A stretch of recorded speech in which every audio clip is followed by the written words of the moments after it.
Welcome to Global Tax Talks Tax in 60 Seconds. I'm Will Morris, and here are some things to watch out for in the coming week. Pillar 1 continues to have its moment in the sun with the hearing last week in the US Congress, although it has to be said that the complaints about DSTs, digital services taxes, and encouragement to get a better deal for the US sounded awfully familiar. Unfortunately, it's very unclear at this point if the rest of the world is actually prepared to renegotiate much of anything with the US. For that hearing, a congressional body produced a revenue estimate showing the US losing between $1 and $4 billion a year.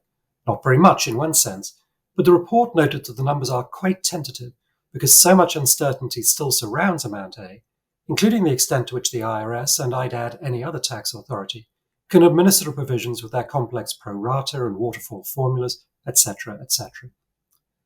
Another Pillar 1 item is that the OECD's Inclusive Framework Steering Group meets in Paris this week to try to hammer out outstanding issues around both Amount A and Amount B.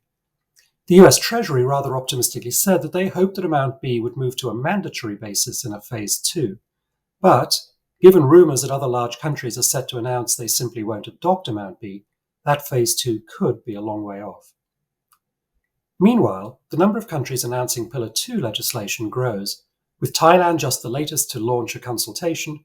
Meanwhile, EU countries Poland and Greece are playing catch-up to avoid EU infringement action, but also expect increasing talk around qualified refundable tax credits as some countries seek to remain competitive. And finally, a little bit of good news.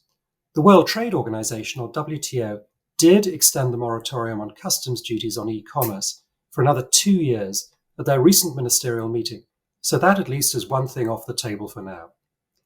Anyway, thank you so much for tuning in, and come back next week so that you stay global tax ready.